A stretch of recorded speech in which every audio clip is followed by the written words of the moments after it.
விழுப்புரத்தில் மாவட்ட காவல்துறை கண்காணிப்பாளர் அலுவலகம் அருகே விவசாயி வீட்டின் பூட்டை உடைத்து 36 சவரன் நகை 1 கிலோ வெள்ளிப் பொருட்கள் கொள்ளையடிக்கப்பட்ட சம்பவம் பரபரப்பை ஏற்படுத்தியுள்ளது.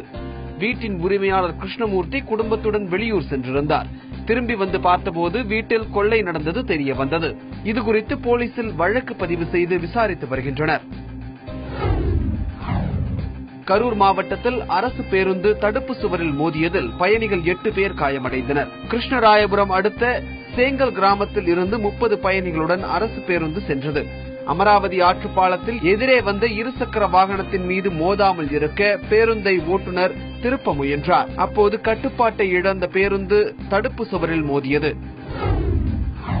திருவண்ணாமலையில் தமிழ்நாடு கூட்டுறவு வங்கி ஊழியர் சங்கத்தின் மாநில செயற்குழு கூட்டம் நடைபெற்றது. கூட்டத்திற்கு பிறகு செய்தியாளர்களிடம் பேசிய சங்கத்தின் தலைவரும் அகில இந்திய வங்கி ஊழியர் சங்கத்தின் பொதுச் செயலாளருமான வெங்கடாசலம், கூட்டுறவு வங்கி ஊழியர்களுக்கு ஓய்வூதிய திட்டத்தை அமல்படுத்த வேண்டும் என்றார். கோரிக்கைகளை வலியுறுத்தி பிப்ரவரி 15ஆம் தேதிக்குள் அனைத்து கூட்டுறவு வங்கிகளும் ஒருநாள் வேலை நிறுத்தத்தில் ஈடுபடும் என்று தெரிவித்தார். ராமேஸ்வரத்தை அடுத்துள்ள வேதாளை கடற்கரையில் பதுக்கி வைக்கப்பட்டிருந்த 50 லட்சம் மதிப்புள்ள 600 கிலோ கடல் அட்டைகள் பறிமுதல் செய்யப்பட்டன. ரகசிய தகவலின் பெயரில் போலீசார் சோதனையில் ஈடுபட்டனர். அப்போது குடிசை வீட்டில் 20 கேன்களில் கடல் அட்டைகள் இருந்தது கண்டுபிடிக்கப்பட்டது. இது தொடர்பாக தப்பி ஓடிய நபரை போலீசார் தேடி வருகின்றனர். திருப்பூரில் பட்டா மாறுதலுக்கு 3000 ரூபாய் லஞ்சம் வாங்கிய விஏஓ அதிகாரியையும் அவரது உதவியாளரையும் லஞ்ச ஒழிப்பு போலீசார் கைது செய்தனர். வேல்முருகன் என்பவர் பட்டா மாறுதல் கோரி ராக்கியாபாளையம் விஏஓ இளம்பருதியிடம் விண்ணப்பித்துள்ளார். இதற்கு விஏஓ லஞ்சம் கேட்டதாக தெரிகிறது.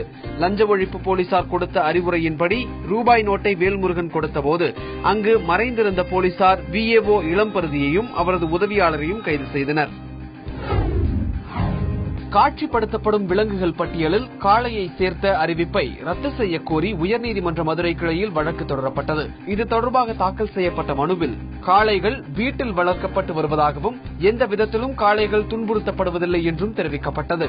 மனுவை விசாரித்த நீதிபதிகள் ராமசுப்பிரமணியன், கிருபாகரன் அடங்கிய அமர்வு வழக்கு விசாரணையை 18ஆம் தேதிக்கு ஒத்திவைத்தனர்.